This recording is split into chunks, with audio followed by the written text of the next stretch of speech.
रहस्य के 7वें एपिसोड में आप सभी भाई बहनों का हार्दिक स्वागत है।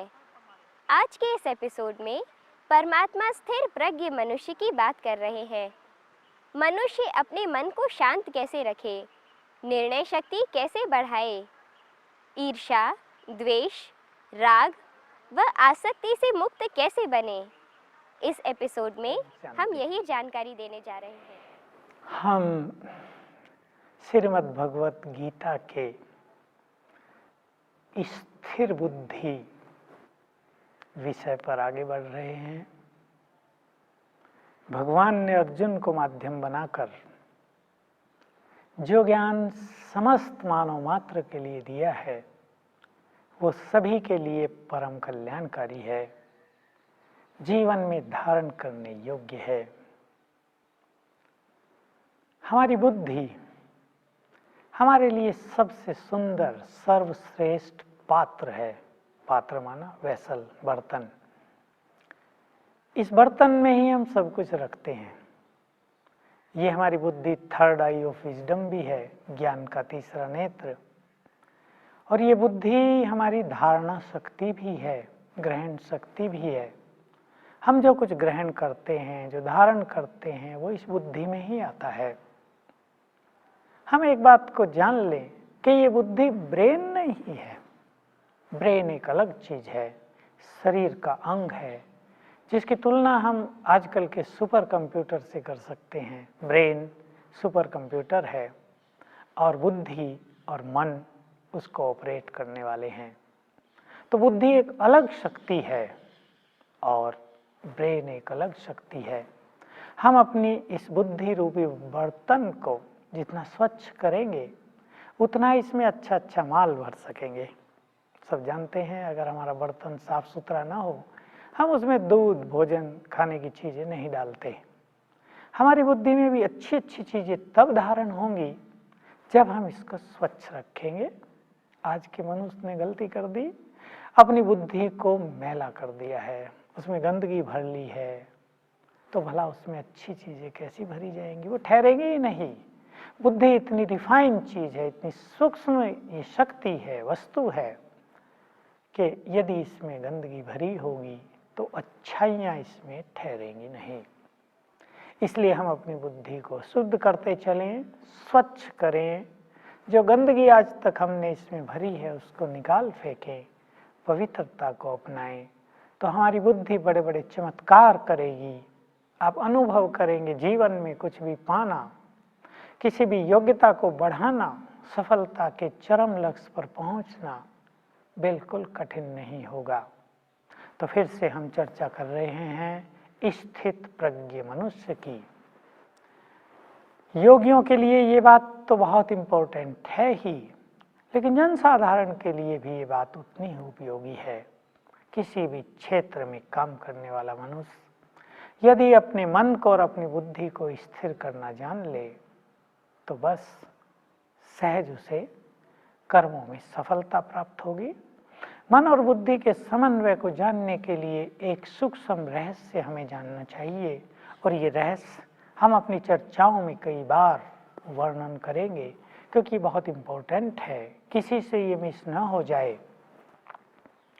मन जब शांत हो जाता है तो बुद्धि संपूर्ण रूप से सहज ही स्थिर हो जाती है और बुद्धि की शक्तियां बहुत बढ़ जाती हैं। बुद्धि के निर्णय यथार्थ होने लगते हैं। मन यदि शांत नहीं है, मन यदि विचलित है, मन यदि भटक रहा है, समस्याओं, परिस्थितियों ने, किसी के कटु वचनों ने आपके मन को यदि विचलित कर दिया है, आप बहुत कुछ सोच रहे हैं, तब आपकी बुद्धि यथार्थ निर्णय नहीं करेगी। इसलिए जब आपको अपने जीवन के इम्पोर्टेंट डिसीजन लेने हों तो तब लें जब मन शांत हो। उस समय सवेरे का हो सकता है, शाम का भी हो सकता है, या अन्य कोई। जब आप देखें आपका मन शांत है तो आपकी बुद्धि बिल्कुल ठीक ठीक काम करेगी। उसमें उभरने वाले विचार परफेक्ट होंगे, कल्याणकारी होंगे, क्योंकि वो अंतर आत्मा से बाहर आएंगे। तो ये बात जानते हुए कि मन और बुद्धि का इतना गहरा कनेक्शन है, मन में निरंतर संकल्प चल रहे हैं और बुद्धि उन संकल्पों के सूक्ष्म स्वरूप को ग्रहण कर रही है। मन के संकल्प बुद्धि के लिए या तो विवेक बन रहे हैं या शक्ति बन रहे हैं। रियल विजडम प्राप्त हो रही है हमें अपने विचारों से, अपने संकल्पों से। और विचार मनुष्य के कैसे श्रेष्ठ होते हैं, कैसे विकृत होते हैं, ये एक अलग विषय है। तो हम सभी बुद्धि को स्वच्छ करके इसको शक्तिशाली बनाएं। शक्तिशाली बुद्धि स्थिर हो जाएगी। जैसे कमजोर व्यक्ति स्थिर नहीं होता, जैसे कमजोर वस्तु लुढ़कती रहेगी, जरा सी भी हवा चलेगी तो लुढ़कती रहेगी, स्थिर नहीं रहेगी, वैसे ही एक कमजोर बुद्धि भी कभी स्थिर नहीं रहती है। हमें स्थिरता के लिए अपनी बुद्धि को शक्तिशाली बनाना है, शक्तिशाली विचारों से या योग अभ्यास से। जैसा मैं कह आया हूँ, फिर से ध्यान दें, मन के विचार बुद्धि ग्रहण करती है सूक्ष्म विवेक के रूप में, सूक्ष्म शक्तियों के रूप में। यदि हमारे मन में शक्तिशाली विचार उठ रहे हैं तो हमें जानना चाहिए हम बुद्धि को शक्ति प्रदान कर रहे हैं। यदि हमारे मन में सुंदर विचार उठ रहे हैं, ज्ञान युक्त विचार उठ रहे हैं, कल्याणकारी विचार उठ रहे हैं, तो हमें जानना चाहिए हम अपनी बुद्धि के विवेक को, उसकी विजडम को बढ़ा रहे हैं। आ जाएं फिर से। इस संबंध में पहले ही कुछ श्लोकों पर हम चर्चा कर आए हैं। कामनाओं का त्याग करने वाला मनुष्य योगी ही स्थित प्रज्ञ है। जो आत्मा में ही संतुष्ट है वो स्थित प्रज्ञ है। जिसने राग, द्वेष और क्रोध को जीत लिया है वो स्थित प्रज्ञ है। जो दुख होने पर उद्वेग में नहीं आता और सुख होने पर स्पृहा में, यानी सुख होने पर जो उसको स्वीकार करके अहम को प्राप्त नहीं होता, वो व्यक्ति भी स्थिर बुद्धि हो जाता है। शुभ और अशुभ की प्राप्ति पर जो एक रस रहता है बहुत प्रसन्न नहीं होता। हम जानते हैं हमें अच्छी चीज़ मिलती है हम बहुत खुश हो जाते हैं, खराब चीज़ मिल जाती है अप्रसन्न हो जाते हैं। लेकिन जो दोनों में समान है, और तीसरी बहुत सुंदर बात है, जैसे कछुआ जब चलता है, काम करता है तो अपने अंग बाहर निकाल लेता है, और जब उसका काम पूरा हो जाता है तो वो अंग समेट लेता है, वैसे ही ये योगी के लिए उदाहरण बहुत सुंदर है, बिल्कुल उपयुक्त है कि वो मनुष्य जिसने कर्मेंद्रियों के विषयों का त्याग कर दिया है। बहुत सूक्ष्म बात है, केवल योगी जन ही समझ सकते हैं। सरल भाषा में, जिसने सभी आसक्तियों का त्याग कर दिया है, जिसने देह के आकर्षण का त्याग कर दिया है, जिसने स्पर्श के सुख का त्याग कर दिया है, ऐसा योगी सहज ही स्थित प्रज्ञ हो जाता है। हम सबसे पहले राग और आसक्ति को ले लेते हैं। मनुष्य की ये नेचर है, मन का ये स्वभाव है कि वो जल्दी ही मोहग्रस्त हो जाता है, जल्दी ही उसको पदार्थों में आसक्ति हो जाती है। हिंदी में शब्द बहुत सुंदर हैं, आसक्ति, मोह, इसके विपरीत निर्मोही, आसक्ति के विपरीत अनासक्ति, न्यारापन, उपराम वृत्ति, जबकि इंग्लिश में इन सब के लिए एक ही शब्द है, डिटैचमेंट। लेकिन ये सभी शब्द अलग अलग प्रसंग में प्रयोग किए जाते हैं। वैराग भी एक ऐसी चीज है जो इन सब के उपरांत ही प्राप्त होता है, पर मोह मनुष्य को राग में ले आता है, उसे वैरागी नहीं बनने देता। वैराग का अर्थ लोगों ने गलत समझ लिया है। लोग सोचते हैं बस घर बार छोड़ दिया, काम धंधा छोड़ दिया, अपनी जिम्मेदारी छोड़ दी, जंगल में चले गए, किसी चीज में इच्छा नहीं रखी, प्रेम न रखा, ये व्यक्ति वैरागी हो गया, सन्यासी हो गया। लेकिन वैराग का ये छोटा सा अर्थ नहीं है। राग और वैराग, ध्यान दें इन दोनों शब्दों पर। हम अच्छा भोजन खा रहे हैं, हमें उसमें आसक्ति हो जाती है, फिर हम चाहते हैं रोज हमें ऐसा ही अच्छा भोजन मिले, ये राग है। वैराग का अर्थ है जैसा भोजन मिल रहा है उसमें ही स्वाद अनुभव करना, उसका ही आनंद लेना, ये वैराग है। आपके पास सुखों के बहुत साधन हैं, मनुष्य सुखों के साधनों में लिप्त हो जाता है, आसक्त हो जाता है। यदि उससे वो सुख के साधन हटा लिए जाएं, छीन लिए जाएं तो परेशान हो उठता है। लेकिन वैराग का अर्थ है साधन होते हुए, उनका उपयोग करते हुए उनमें अनासक्त रहना। बस ये साधन उपयोग के लिए हैं। आपके पास मोटर बाइक है, आप उसका उपयोग कर रहे हैं, वो यात्रा के लिए, समय बचाने के लिए है, लेकिन मोटर बाइक ही सब कुछ है, उसके बिना काम नहीं चलेगा। कभी बस में जाना पड़े तो परेशान हो उठें। आपके पास कार है, आज कार नहीं है, आपको बस में यात्रा करनी पड़ी, आप परेशान हो उठें, ये राग है। वैराग साधन है, हम उपयोग कर रहे हैं, बहुत अच्छा, नहीं है तो भी उतने ही आनंदित, बल्कि और अधिक आनंदित, ये वैराग है।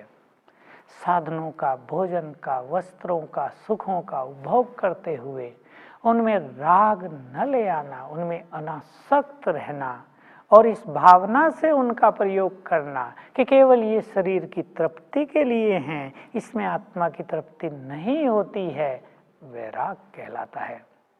छोड़कर तो कोई भी वैरागी बन लेता है, लेकिन हमें याद रखना चाहिए किसी भी चीज को छोड़ने के बाद यदि बुद्धि बार बार उधर जाती है, यदि वो चीजें बुद्धि को बार बार खींच रही हैं, यदि छोड़ने के बाद कष्ट हो रहा है, हम पछता रहे हैं, तो ये वैराग नहीं है। तो ये बात तो हुई साधनों के प्रति, भौतिकता के प्रति। राग मनुष्य का रहता है विषय विकारों में, जो सबसे बड़ा राग है, आसक्ति है। जो व्यक्ति भोगी है, काम विकार में जाता है, उसका काम में बहुत राग हो जाता है, वो काम भोग के बिना रह नहीं पाता। कई लोग कहते हैं कि काम भोग अच्छी तरह भोग लो तो तृप्त हो जाएगी इच्छा, पर ऐसा प्रैक्टिकल में दिखाई नहीं दे रहा है। जो भोगी हैं उनकी इच्छाएं और ज़्यादा भोगने की बढ़ती जा रही हैं, क्योंकि वो अपनी कर्मेंद्रियों के गुलाम हो जाते हैं। किसी चीज़ का बहुत ज़्यादा उपभोग करने से हमारा मन और हमारी कर्मेंद्रियाँ, ज्ञानेंद्रियाँ उनके अधीन हो जाती हैं, कमज़ोर भी हो जाती हैं। अब कर्मेंद्रियाँ राज करने लगती हैं हमारे ऊपर, हम जो उनके मालिक थे, मालिकों का आधिपत्य कर्मेंद्रियों से समाप्त हो जाता है। ये बहुत बड़ी चीज़ है। एक एक कर्मेंद्रिय के रस को जीतना तो बहुत लंबी यात्रा हो जाएगी। सहज साधन है, क्योंकि ये कर्मेंद्रियां शरीर से जुड़ी हुई हैं और हम इस शरीर से अलग एक आत्मा हैं। यदि हम अपने आत्मिक स्वरूप में स्थित हो जाएं, यदि हम अपने चित्त को दोनों भ्रकुटियों के बीच आत्मा के ज्योति स्वरूप पर स्थिर करने लगें, तो धीरे धीरे आत्मा स्वयं को देह से न्यारा अनुभव करने लगेगी। हमें महसूस होने लगेगा, मैं आत्मा इस तन में आई हूँ, मैं अवतरित हुई हूँ इस शरीर में, मैं प्रविष्ट हुई हूँ इस शरीर में, इस तन का मैंने आधार लिया है। मैं ये तन नहीं हूँ, मैं अलग हूँ और ये तन अलग है। मैं आत्मा चेतन हूँ और ये शरीर जड़ है। ये मेरी कार है और मैं इसका मालिक हूँ, मैं इसका कंट्रोलर हूँ, मैं इसको चलाने वाली आत्मा हूँ। यदि हम ऐसा अभ्यास करेंगे तो कर्मेंद्रियों के रस, उनकी आसक्तियाँ, उनके राग स्वतः ही धीरे धीरे छूटते जाएंगे और हमारी स्थिति एक कछुए की तरह हो जाएगी। कर्म करना है, कर्मेंद्रियों को यूज किया, ज्ञानेंद्रियों को यूज किया, कर्म समाप्त हुआ और फिर से हम अपने आत्मिक स्वरूप में स्थित हो गए। देहभान को हमने भुला दिया। ये है एक स्थित प्रज्ञ मनुष्य के लक्षण। बात करें सुख और दुख में, जो व्यक्ति उनके अधीन नहीं होता, शुभ और अशुभ को प्राप्त करके जो अपनी मनोस्थिति को विचलित नहीं करता। अच्छी चीज प्राप्त हुई तो भी ठीक, न प्राप्त हुई तो भी ठीक, प्रसन्न, दोनों स्थितियों में प्रसन्न। दुख आ गया तो भी ठीक, प्रसन्न, संतुष्ट, आनंदित। सुख रहा तो भी अहम नहीं, तृप्त। न सुख को स्वीकार किया न दुख को। हम अपनी मनोवृत्ति ऐसी बना लें कि हम दोनों को ही स्वीकार न करें। सुख से भी ज्यादा गहन बात है दुख की। दुख को मनुष्य सहज ही स्वीकार कर लेता है। ऐसा कहें कि मनुष्य को पता भी नहीं चलता कि उसने स्वीकार किया है या नहीं किया। हमें कोई वस्तु देता है, हमें पता चलता है हमने स्वीकार कर ली। हम न स्वीकार करें तो भी हमें पता चलता है ये वस्तु हमने स्वीकार नहीं की। लेकिन दुख ऐसी चीज है जिसको मनुष्य इतने नेचुरल रूप से स्वीकार कर लेता है कि उसको ये पता भी नहीं चलता कि उसने स्वीकार कर लिया। कोई मनुष्य आपको दुख दे रहा है, सावधान हो जाएं। कोई मनुष्य आपका अपमान कर रहा है, कटु वचन बोल रहा है, आपकी निंदा ग्लानि कर रहा है, आपको नहीं पहचानता, उसके पास अंडरस्टैंडिंग नहीं है, वो आपकी अच्छाइयों को भी बुराइयों के रूप में देख रहा है। या कोई शारीरिक दुख आपको आ गया है, एड्स हो गया है, कैंसर हो गया है, आप हार्ट पेशेंट बन गए हैं, आपको डायबिटीज हो गई, आपको तेज बुखार हो गया है, और कोई भयानक बीमारी आपके पीछे लग गई है। आप जरा अपने को तैयार करें, डोंट एक्सेप्ट। हम स्वीकार करते ही नहीं। बीमारियां शरीर को हैं, मुझे नहीं।